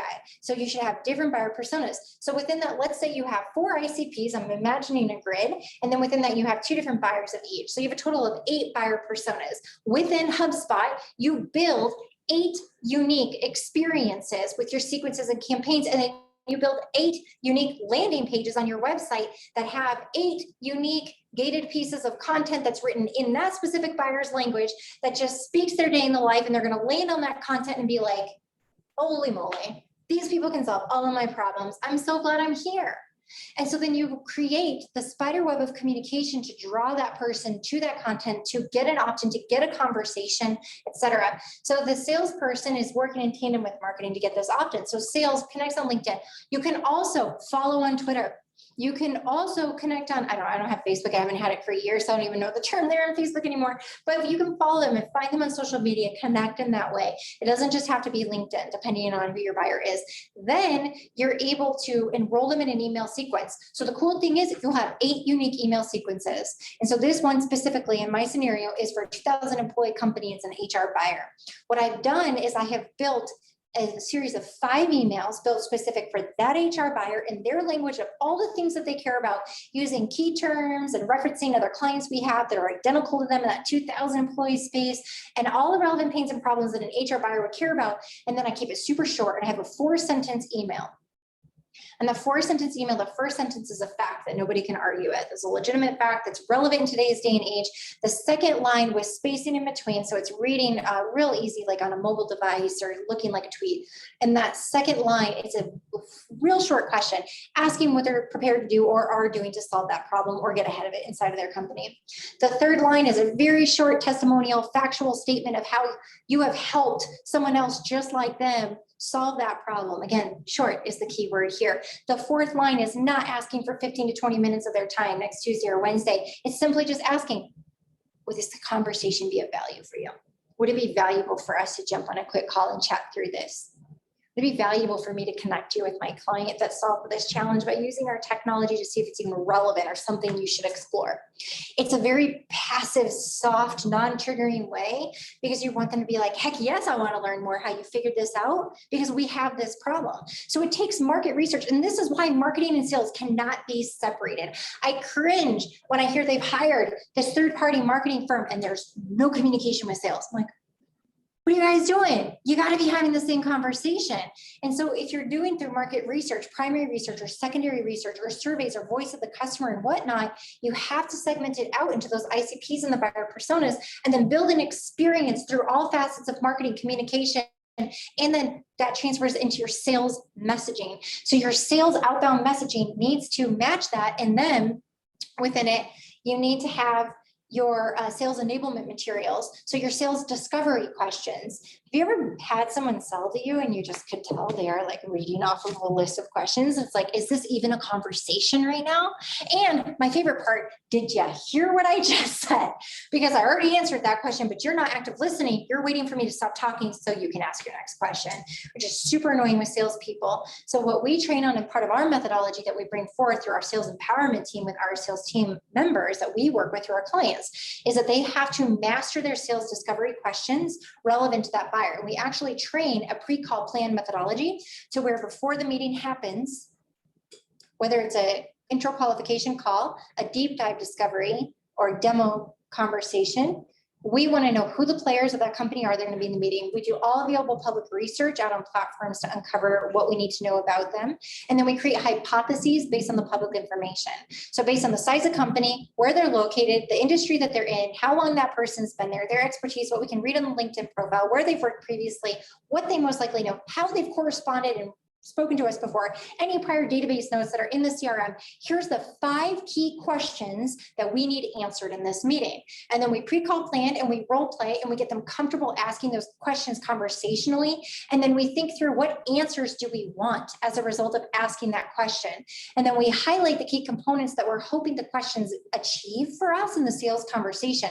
So we really have a checklist built of the potential answers and outcomes that we want to know, so that when the salesperson's in the conversation, the question is the vehicle, but we're more focused on the outcome and walking away with the answers we need. So if we ask one question and we get 7 answers off of our 10 list, do we need to theoretically go through and answer the other 3 questions? No, we train them to be conversationalists and to be brilliant in presenting a guided conversation with 2 people walking down the same sidewalk, where the solution can be co-created between the prospect and the salesperson.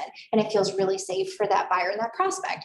And so that's something that is built within this methodology, but it's built around the buyer persona and that experience. So where does that messaging come from?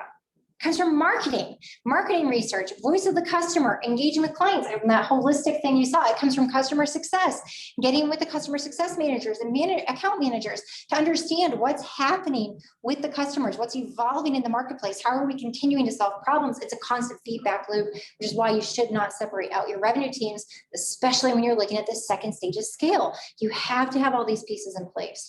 So the next step after that first email is you can build in a sequence and if they open the email but don't click anything, you can trigger the salesperson to notify the salesperson to make a phone call. You can send a second email, you can fill in the blank, but what you're trying to do is get the opt-in. So with that, in the HubSpot and other automation tools, in the email signature of this cadence, of this custom email inside the sequence, if it's built for the 2,000 employee HR buyer, you can actually build a custom email signature that links to the case studies and to the white papers or to a webinar that you just recently did for that type of buyer. And so what they're doing is you're not trying to be like, click on this case study that I think might be of value to you. Like you haven't earned the opportunity to shove content in their face, but subconsciously you can put in your email signature as a resource and you can label it and name it something that they would care about because you've done the research to figure out what the HR buyer of 2,000 employee company cares about. And so then they click that and guess what? It's lightly gated. And so this whole time through the sequence with the salesperson and with marketing, you're working to get this opt-in. Once you have the opt-in, marketing can then put this buyer prospect in an email campaign that was built specifically for lead nurture and engagement around that buyer. So within HubSpot and other CRMs and automation tools, you can segment your list based on ICP and buyer persona so that you know their interests and their likes and what would potentially be of value to them so they get enrolled in that. Then after lead nurture engagement, there's 2 types of marketing qualified leads or marketing qualified accounts. MQA would be that they have done enough activity within your brand, your website, your content, your materials. They went on a webinar that it can automatically score them with a score. Like they've done enough things with your content or on your website that they rack up points. So they reach a number of points. The system automatically assigns that to a salesperson to reach out. On the other side of an MQL or MQA is a chatbot message, an inquiry form, a call-in, a lead, very clearly someone saying, I'd like to learn more. Then sales has to confirm that they're accepting that lead. So it could be a sales accepted lead or a sales qualified lead or sales qualified account. So many acronyms out there. People just like make up stuff so they think they have something new and they monetize it. It's literally all the same thing. So on that salesperson acknowledging and saying, yes, this is a good warm qualified lead. Then training up salespeople. So this will be critical in the second stage of scale to get everybody on a common definition of how to forecast revenue in the pipeline. Because you will have the high optimists like me in sales that get a discovery meeting. I'm like, I'm closing everything, even though I don't have a 100% close rate, but I am super optimistic. So if someone says yes to having the conversation, I get really excited and I want to forecast the revenue. I want to tell everybody about it. And I'm like, oh my gosh, I'm so excited about this prospect of telling you. Yes, I'm a mature woman now, but I still act like a child because I get such a thrill out of sales. And when I have a prospect in the funnel, I get excited. So I forecast everything. Then you have your salespeople that are like, they don't tell anybody about their opportunities. And then all of a sudden they're closing this huge deal. And you're like, how did I not know this is in your pipeline? Or you have salespeople that sandbag and they hold on to opportunities because it helps and benefits them on their comp plan.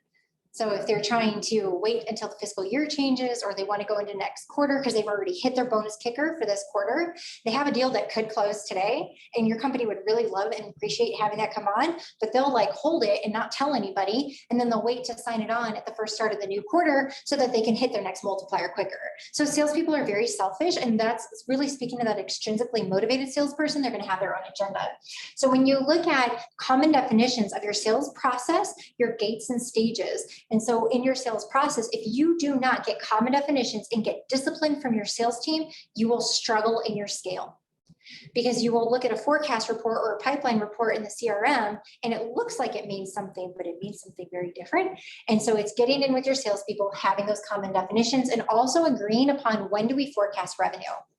We don't believe in forecasting revenue at discovery, typically. Because in discovery, you're confirming that they have buying intent and that they're qualified, that they're an ICP match, they actually have budget, are willing and able to invest in solving this problem, and they have a need, an identified need with quantifiable ROI that we've all confirmed that this person is finally ready and willing and able to make an investment to solve this problem, and we've agreed upon a timeline, we know the decision process. So we usually wait to not forecast any revenue until after discovery. Once we create the opportunity, it's figuring out if you should have executive sponsorship on that deal. So typically in a second stage scaling company, there's a lot of apprehension around how do we phase out the CEOs or executive team out of the sales process? Because what predominantly has happened through that first stage of scale is a lot of business has been won by heavy representation from the CEO, executive, or founder. But that is not scalable because they're one person and something crazy happens as the company grows. They have to manage a bigger company. It's a bigger responsibility. So their ability to be a part of that sales process becomes harder. And so it's being able to understand, what does the sales process look like, who's getting engaged, and what are you doing to ensure that you have the best tee up for a high close rate. Then they become that customer. We don't cover customer success in today's presentation. That is something that we will set a separate presentation on, of what do you do now that the customer is won. I believe that there is a gaping hole, a huge opportunity in the majority of companies that I've had the privilege to meet with about how they service their customer and keep them engaged and expand revenue and create brand ambassadors and brand loyalty and make sure that they are becoming part of that sales effort because they're referring clients and business over. So this is that revenue machine. That's a great example of how you combine marketing sales specifically. That is true marketing sales alignment. Also, one more plug for what revenue operations is.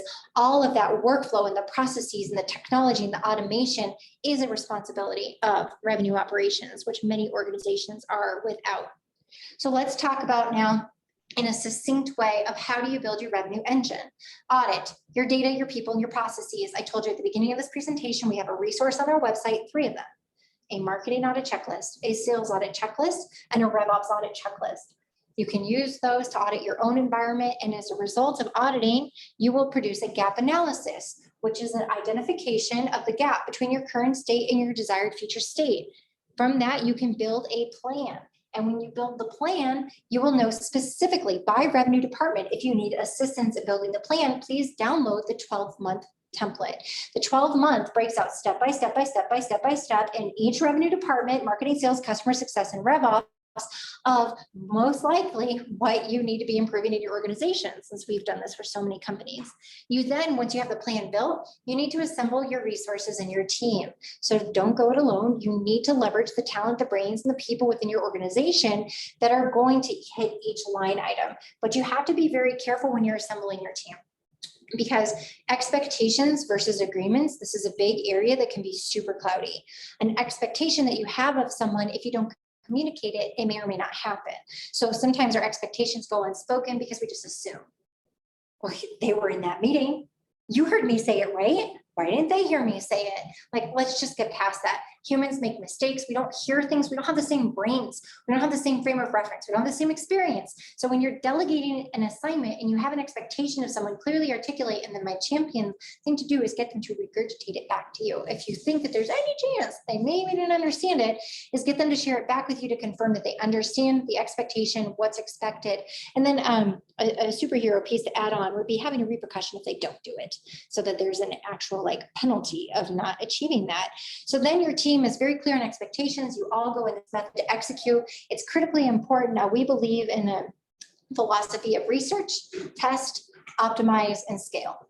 Research, meaning you've done that in your audit, you produce a gap analysis, which is your hypothesis and the plan, and you're executing. So now you're in testing phase. You did the research on what to solve for in each of these. Now you're testing. You can do some A/B testing. The only perfect plan is the one still sitting on a shelf. Any plan becomes imperfect the moment you put it into execution, and you start to identify where there's room to change or modify and edit what you're doing.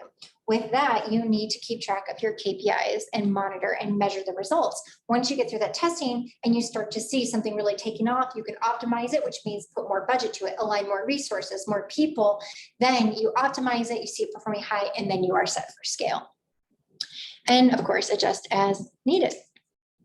As one more reminder, here are your resources, the full methodology ebook that we have on our website, which takes you through everything we talked about today. Marketing audit checklist, sales audit checklist, RevOps audit checklist, the 12-month outline, and then the last new deliverable that we've created, which is your checklist to determine if you're ready for second stage scale. Something cool about this one is it actually links to a lot of content pieces that we've written for CEOs that are really looking at understanding, like, are we ready to scale? And so it links to some critical content that we've put together that will help. So that was a lot. What are your questions? We will open it up here for.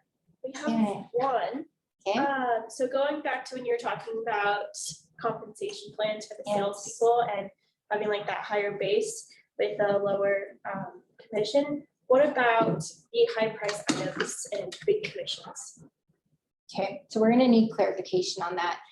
High price items and bigger commissions. What does that mean? Whoever asked that question, help me learn more. David Myers, still on? Yeah, yes.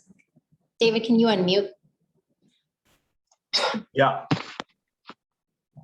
Sorry. Yeah, Mike, is she asking for my question? I'm doing a few things. Yes. Yes. I'm selling right now. I'm listening. Yeah, I mean, listen, I'm with a startup, and we have a salary which I'm very grateful for. But when it comes to high commission, very high commission products, what are your thoughts on those areas where it's 100% commission or a very low salary, but the commission is, of course, very high? What have you gotten feedback, during these times in those areas? Yes.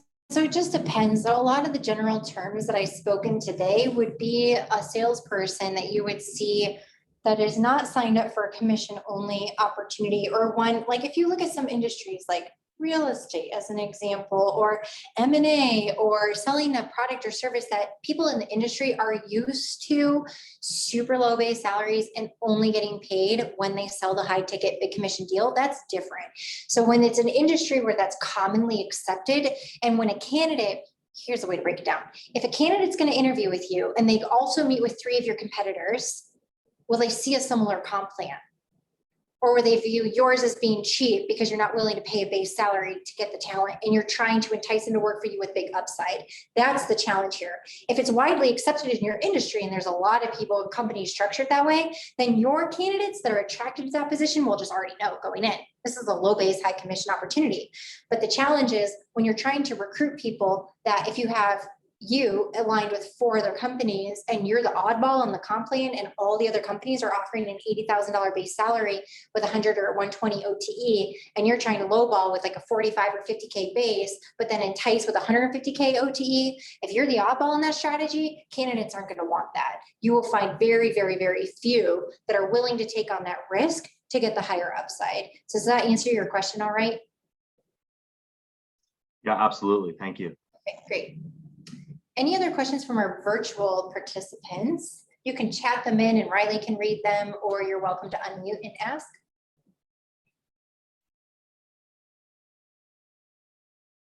Okay, our current SEO provider frowns on sequence emails and HubSpot as they are not as personalized. What are your thoughts? Let me read the question. Our current SEO provider frowns on sequence emails and HubSpot as they're not as personalized. What are your thoughts? Hi, Shyla. Okay. Hi. We have to go to what works. So specifically in your industry, so Shyla's in HCM, payroll, HR world, where I came from. I will tell you that for our clients in that industry where we've used HubSpot sequence emails, they perform beautifully. They're all in how they're written. So when a sequence email doesn't work is when it's written in the company's terms with their agenda about their products and services and all about them. It doesn't matter if it's automated or if you're sending the emails one by one, but when you automate an email, it's what the email is, what's in it. It starts with the subject line. So a lot of automated emails I find to be complete spam and trash, and I can identify them very quickly because I'm a zero inbox person. And so when I see a subject line that is so clearly, if I don't recognize the name of the sender, and then in the subject line, like every first letter of the word is capitalized, it's just an automatic delete for me.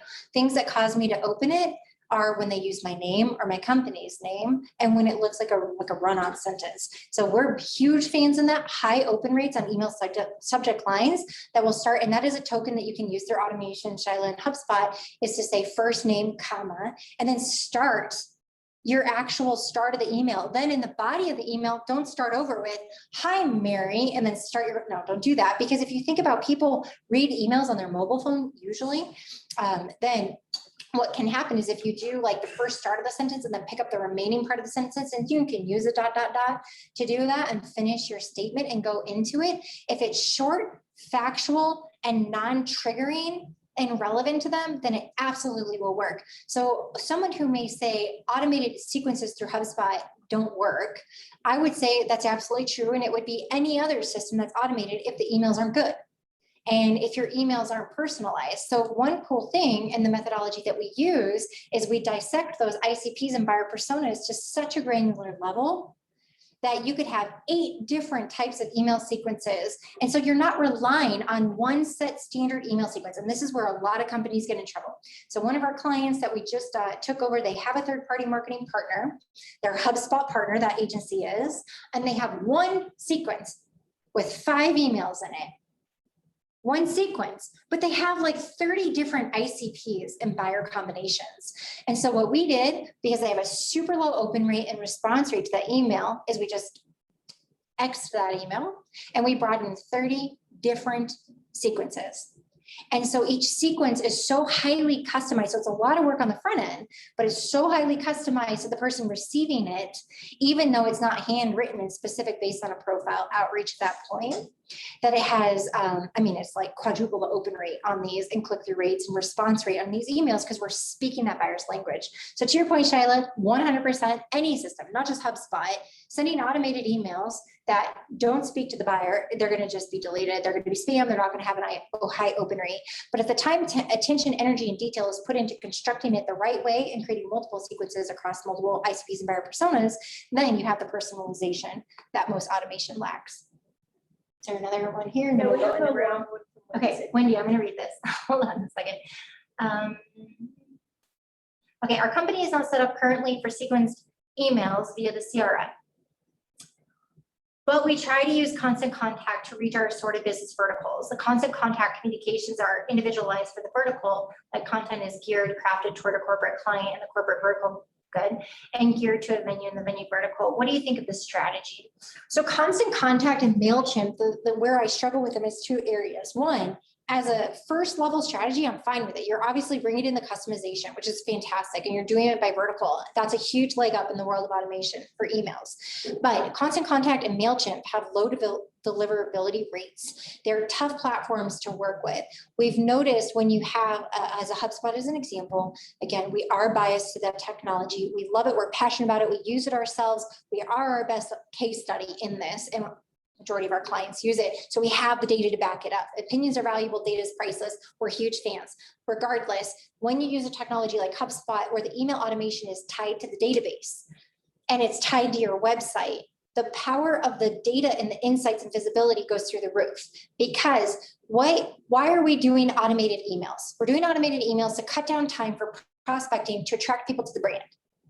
But then if it's in a separate database than where the salesperson lives, so if the salesperson's in a spreadsheet or a CRM or somewhere else outside of a Constant Contact or MailChimp, they don't have the opportunity to see what those prospects are doing. Whereas in HubSpot, it can notify the salesperson every time an email is opened, every time they click on an email, every time they visit the website.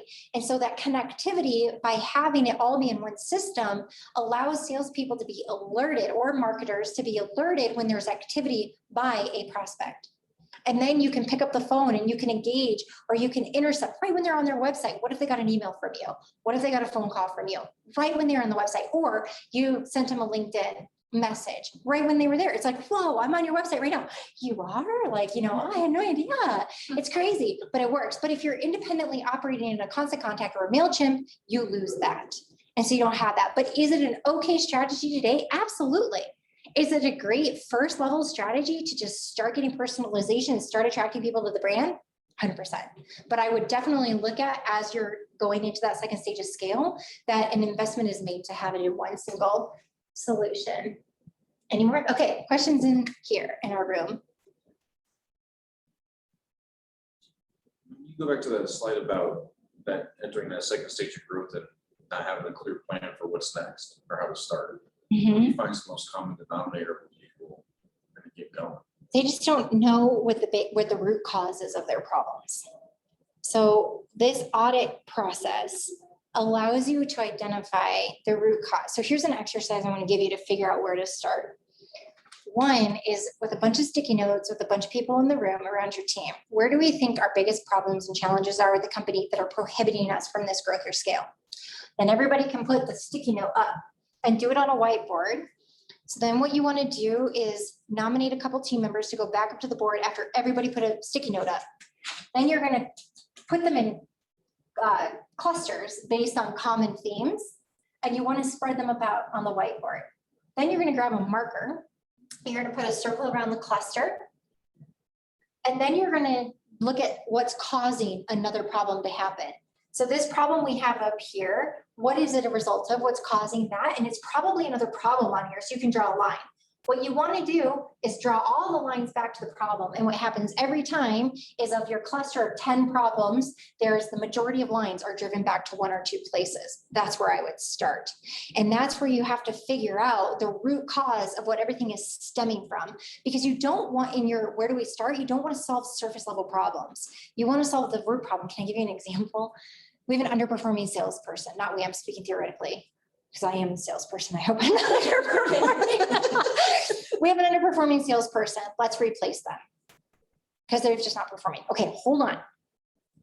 Do you have another salesperson on that team? Yeah, we have another one. They're doing okay. They're doing better than this person. Are they hitting their number? No. Okay, tell me about the salespeople before them. Have you ever had someone be successful? Honestly, we've just had nobody hit the success that the CEO did back when the CEO was selling. We're 3 years past that. And we just haven't yet had a sales. We've had some be pretty decent, but we just haven't really had anyone knock it out of the park. Okay, great. Questions I would be asking: the root cause of that problem. How is the sales ecosystem set up? Where are they spending their time? Do you understand who your ICP is? Are they going after the right people? Is your brand and marketing helping support them in the conversation? Do they have the right sales enablement tools? Your hiring strategy. Are you hiring people that have done a similar role like this before? Do they have a proven track record in this? Right people, right roles. What's your coaching and development? Are you taking care of these people? Are they on an island? What's causing that? My other thing, numbers, data. Do they have the right quota? Are you measuring the right activity and KPI? So like people try to solve the surface problem, they just keep turning salespeople. I'm like, what if the problem wasn't the salesperson? What if it was the way that you were assigning expectations and quota and numbers, your lack of visibility into the metrics that matter, the fact that you're asking them to do manual work that should be automated, that you don't have a champion or cheerleader for your salespeople, you haven't created a high-performing sales culture, and your brand sucks. So they're going out and representing your brand, and your website was built in 2005, and your logo is pixelated. Like, these are real problems. So like, you can't expect a salesperson to perform if they're up against all those challenges. So then I would map all that out, and then I would draw all of it, and you're going to trace it back to bigger issues in the organizations. That's where you start, fix those things before you go hire another salesperson, if that's a good example. We have 1 minute left. I'll take any more questions in here. No? All right.